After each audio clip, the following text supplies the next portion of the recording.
쉽지 않죠. 일을 일찍 마치고 지금 이 시간에 와야 되는데 아마 각자 삶의 현장에서 굉장히 바빴을 줄 압니다. 그럼에도 불구하고 또 이렇게 하나님을 사랑하는 마음으로 그리고 더 나은 삶을 위해서 이곳 언덕 위에 교회 오신 여러분들을 환영하고 축복합니다. 우리 앞뒤 옆에 분과 인사 나눌 텐데요. 오늘 하나님께서 우리의 기도 제목에 응답해 주실 줄 믿습니다.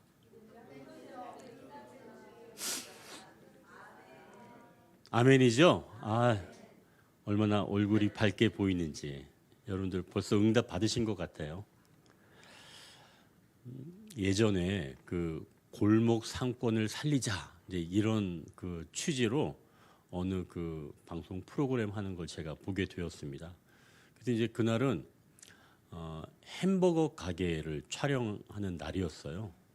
그래서 이제 이 스태프들이랑 전부 다 이제 그 햄버거 가게 또 그 사장님 조리하는 그런 과정 그리고 마지막 그 음식이 나와서 시식을 하는데 그때 이제 요즘은 좀 잘 안 보이는 것 같은데 백종원 씨라고 그분이 이제 그걸 딱 맛보고 또 주방 이런 것들을 다 보더니 이 가게는 살릴 게 아니라 이미 충분하다 이렇게 이야기를 하는 거예요. 그래서 이렇게 맛있는 버거가 나오기까지 그 배경을 좀 알려달라 이제 이렇게 젊은 사장한테 이야기를 했더니 이 젊은 사장이 이야기하기를 아주 유명한 그런 그 햄버거 가게에 가서 정말 좀 비법을 좀 알려달라 이제 이렇게 좀 간청을 했는데 거절을 당했다라는 그 이야기를 하면서 그래서 그 가게에서 나오는 주방 뒷문에서 나오는 쓰레기를 며칠 동안 수거를 했다는 거예요, 자기가. 그래서 집에 와서 그것을 다 분석을 해봤다는 겁니다.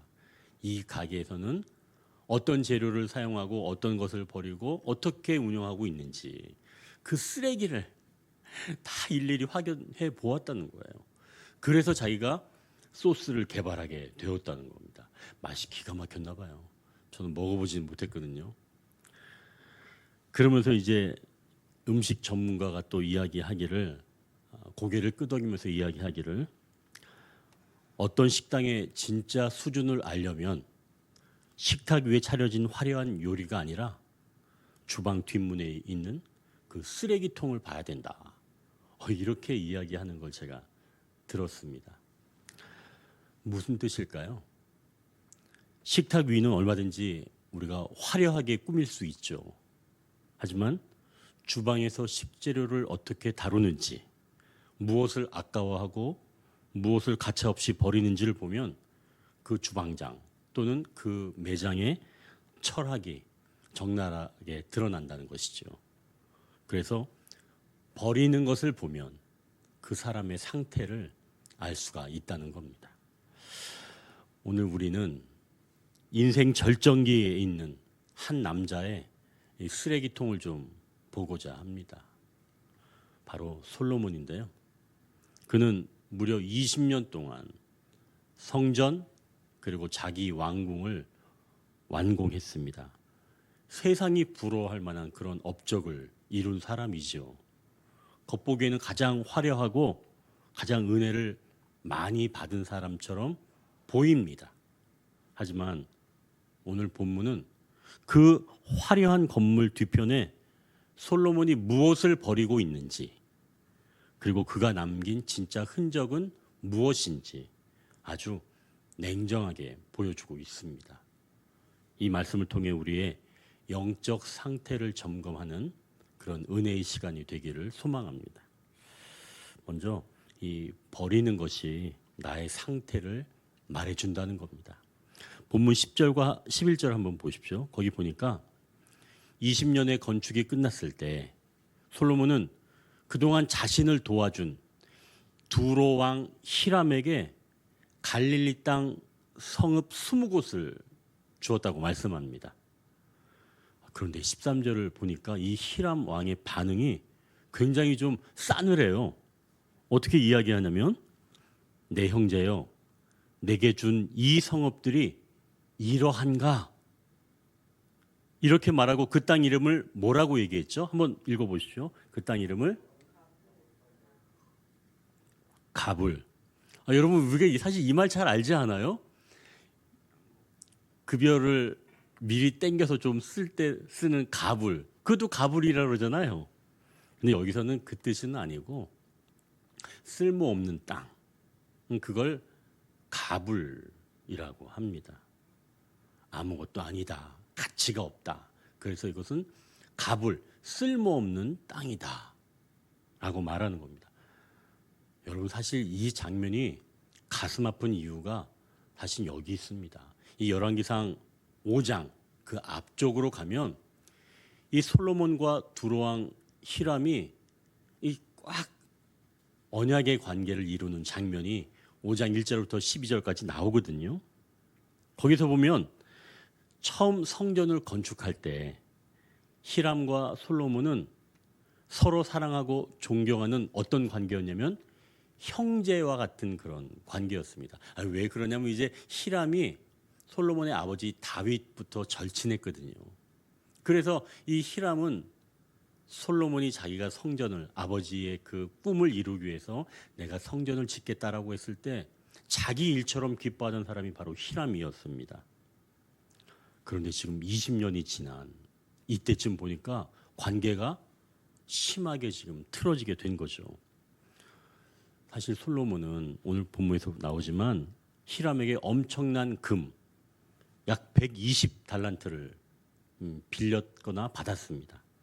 그래서 그 빚을 갚아야 하는데 내 주머니 속에 있는 좋은 것은 주기는 아깝고 그렇다고 안 줄 수는 없으니 이스라엘 북쪽 변방에 있는 농사도 잘 안 되고 별 볼 일 없는 갈릴리 땅 20개를 떼어준 겁니다. 좀 더 거칠게 표현한다면 내버렸다고 이야기할 수 있겠죠. 솔로몬 지금 땅을 버린 게 아닙니다. 그는 히람과의 깊은 관계, 그것을 버리고 대신 형식을 취한 거겠죠. 그러니까 은혜를 버리고 계산을 택한 거라고 볼 수도 있습니다. 결국 솔로몬의 눈이 어두워졌다라고 볼 수가 있겠죠. 자기 왕국을 확장하고 금을 모으는 데는 눈이 밝아졌지만 하나님이 주신 기업, 약속의 땅을 소중히 여기는 그런 영적인 눈은 흐려졌다고 볼 수가 있겠죠. 그래서 가장 가치 없는 것을 처리하듯이 히람에게 던져준 겁니다. 마치 주방 뒷문에 버리듯이 말이죠. 그럼 솔로몬이 지금 뭘 버렸다고요? 갈릴리 땅 성읍 20곳을 버린 겁니다. 하나님이 주신 약속의 땅을 자기가 생각하기에 별 볼 일 없다. 그래서 넘겨버린 거죠. 사랑하는 성도 여러분, 이제 우리 삶을 좀 돌아보십시오. 우리는 무엇을 버리고 있습니까? 내 욕망을 위해 친밀함을 버리고 있는 것은 아닐까요? 또 하나님과 친밀함과 이 형제의 친밀함을 버리고 있는지 우리가 확인해 볼 필요가 있다는 말씀이죠. 지금 우리가 실증나고 가치 없다고 버리는 것, 그것을 보면 지금 내 영혼이 어떤 상태인지 알 수 있습니다. 그래서 우리가 첫 번째 기도 제목은 주님, 내가 요즘 버리려는 것이 무엇인지 알게 하소서.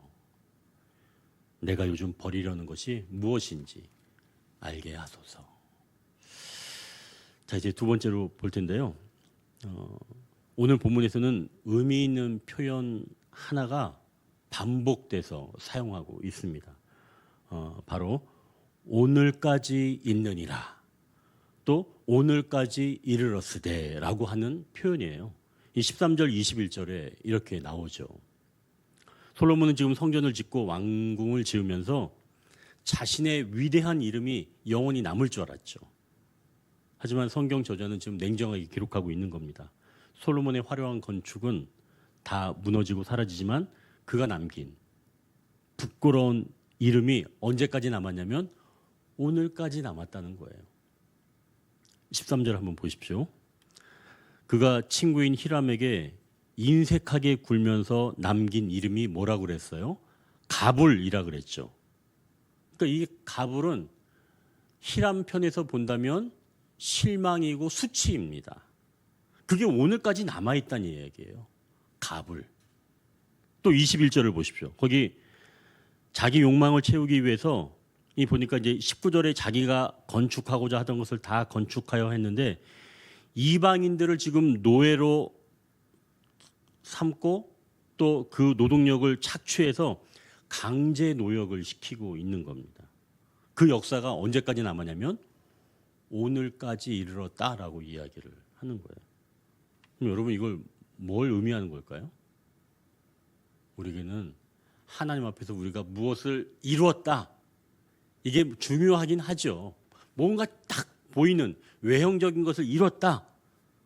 이게 중요하긴 하지만 하나님 편에서 본다면 이게 별로 중요하지는 않은 것 같아요. 오히려 그 과정을 어떤 마음으로 임했는가. 사실은 그런 것들이 남는 것이라고 볼 수가 있습니다. 하지만 솔로몬은 보이는 화려한 건물, 업적을 이루고 싶었습니다. 그래서 하나님께 약속한 성전을 지어드렸다라고 하는 어떤 결과를 좀 만들고 싶어 했다는 거죠. 그러나 그 과정에서 20년 지기 친구인 히람의 그 마음의 상처를 깊이 남기게 되었고 또 이방인들의 그 자손들을 고역을 시키는 그래서 힘없는 사람들에게 고통의 멍에를 씌우게 되는 그러한 가슴 아픈 상처를 남기게 되었다는 거죠. 오늘날 우리에게 주시는 도전이 여기 있습니다. 나는 내 자녀들 또 내 직장 동료들에게 무엇을 남기고 있는가? 내가 떠난 자리에 저 사람은 일을 잘했는데 참 독했어. 참 인색했어. 라는 그런 가불의 이름이 남는다면 그건 굉장히 수치스럽겠죠. 반대로 비록 화려한 성공은 없었더라도 저 사람이 머물러 있었던 자리는 참 따뜻했어. 예수님의 향기가 있었어. 라는 그런 은혜의 흔적이 남는다면 그게 곧 향기 나는 삶이 아닐까요? 우리 인생 기록책에 가불이 아닌 은혜가 오늘까지 기록되기를 원합니다. 그래서 이 두 번째 기도 제목은 하나님의 은혜와 사랑만이 오늘까지 흐르게 하옵소서. 그러니까 가불이 남는 게 아니라 하나님의 은혜와 사랑만이 오늘까지 흐르게 하소서. 저도 이 기도 제목이 너무 좋은 것 같아요.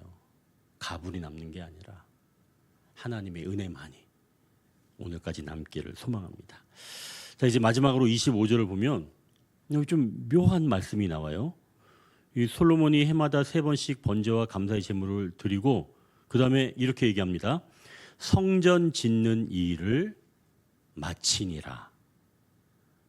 이 여기에서 마치다, 마치니라라고 하는 이 단어는 보상하다 또는 빚을 갚다라고 하는 뜻도 있습니다.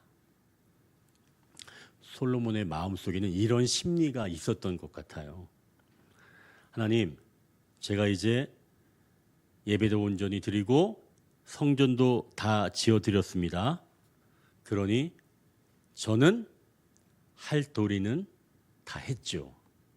라고 하는 뭔가 빚을 갚은 그런 마음들이 있었던 건 아닐까요? 그래서 마치니라 라고 하는 그런 표현이 기록되는 거죠. 제가 빚을 다 갚았습니다. 라고 하는 그런 마음 말이죠. 여러분 이것이 바로 인간의 뿌리 깊은 교만의 모습이 아닐까요? 히람에게 땅 20개를 건네주면서 인간적인 빚을 다 청산하고 싶었던 것처럼 하나님께는 1년에 3번 제사를 드리고 또 성전을 다 지어드렸으니까 이제 하나님과 약속했던 것은 내가 다 준행했지요. 그래서 이제는 자유하다라고 하는 그러한 마음들, 이런 것들이 사실은 영적 교만으로 충분히 흐를 수가 있다는 것이죠. 결국 이것은 자아가 고개를 드는 순간입니다. 은혜를 갚아야 할 채무로 보는 순간 그의 신앙은 곧 하나님과 거래가 되는 거죠. 내가 이만큼 했으니까 하나님 복을 주십시오. 내가 이만큼 했으니까 하나님 이제는 저의 일을 하겠습니다. 건드리지 마십시오. 하지만 여러분, 우리가 하나님의 은혜를 갚을 수가 있을까요? 그 크신 하나님의 그 사랑과 은혜를 우리가 갚을 수 있는가 말입니다. 하나님은 우리가 은혜를 갚는 것을 원하는 게 아니세요. 그보다는 그 은혜 안에 머물며 누리기를 원하시는 거죠. 그러니 여러분, 은혜를 갚으려 하지 마시고 누리시며 흘려보내시기를 원합니다. 은혜는 흘려보내시는 거예요. 그래서 우리가 세 번째 마지막 기도 제목은 은혜를 흘려보내는 자가 되게 하소서입니다. 은혜는 어떻게 한다고요? 흘려보낸다. 흘려보낸다. 나에게 주신 그 은혜를 아름답게 사람들에게, 내 옆에 사람들에게 흘려보내는 거죠. 그게 오늘 우리의 세 번째 기도 제목입니다. 사랑하는 성도 여러분, 이제 말씀을 정리할 텐데요. 사실은 오늘 본문이 우리의 모습과 많이 닮아 있죠. 솔로몬의 모습이라고 하지만 사실은 우리의 모습일 수 있습니다. 우리가 버리는 것을 보면 우리의 영적인 상태를 알 수가 있고요. 우리는 빨리 그것을 오늘까지 남기고 싶어하는 그런 우리의 심리적인 마음이 있고, 또한 자아를 고개 들고 싶어하는 그런 욕망도 있다는 것이죠. 그래서 우리는 소중한 것도 버리고 내 업적을 쌓느라 사람들한테 상처 주기도 하고 하나님의 은혜마저 내 의로움으로 다 갚았다고 하는 그런 착각도 하게 됩니다. 자, 그래서 남는 것은 무엇일까요? 바로 가불이 남겠죠. 우리 힘으로는 이 실패를 결국은 되돌릴 길이 없다는 말씀입니다. 하지만 복음은 바로 이 부분에서 시작되는 것입니다. 솔로몬은 이 갈릴리 끝에 있는 이 땅을 쓸모없는 땅이다라고 생각하면서 주방 뒷문에 버려버렸습니다. 그런데 여러분, 놀라운 사실이 있어요. 훗날 우리 예수님께서 가장 화려한 예루살렘이 아니라 솔로몬 왕이 버린 갈릴리 땅, 그 변방 땅에 오셔서 그 땅을 회복시키십니다. 이사야 9장은 이렇게 예언합니다. 멸시받던 땅 갈릴리가 영화롭게 되었느니라. 흑암에 행하던 백성이 큰 빛을 보고.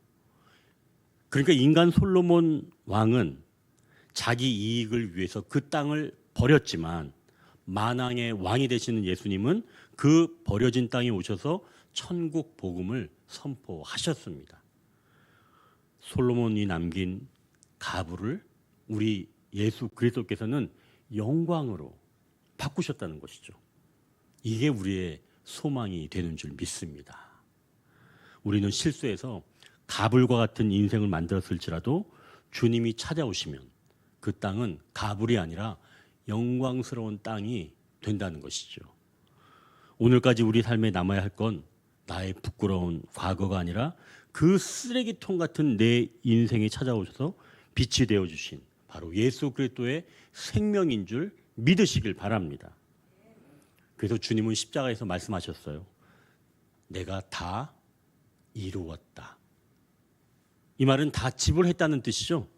솔로몬은 자기가 은혜를 다 갚으려고 애쓰다가 교만해졌지만 예수님은 갚을 길이 없는 우리의 죄의 빚을 십자가에서 대신 다 갚아 주셨습니다. 하나님이 우리 대신 죽으심으로 빚 갚으려 애쓰는 우리 자아가 죽게 되었다는 거죠. 그렇다면 이제는 우리는 어떻게 해야 돼요? 더 갚으려고 하나님께 갚으려고 애쓰지 마십시오. 우리는 자꾸 하나님께 갚는다고 생각을 합니다. 그러나 하나님께 갚는 것은 이미 예수님께서 다 갚으셨어요. 우리는 갚을 게 없는 사람이에요. 그러니 내 힘으로 증명하려고 하지는 마십시오. 이제 우리는 그 십자가의 은혜를 입은 사람들이란 말씀입니다. 그래서 우리는 솔로몬처럼 계산하고 버리는 자가 아니라 예수님처럼 버려진 곳을 찾아 살리는 자들이 되어야 하는 줄 믿습니다. 내가 이룬 업적을 자랑하는 것이 아니라 나를 살리신 그 예수님의 이름만 오늘까지 우리가 기억하고 영원토록 남기는 저와 여러분 되시길 주님의 이름으로 축원합니다.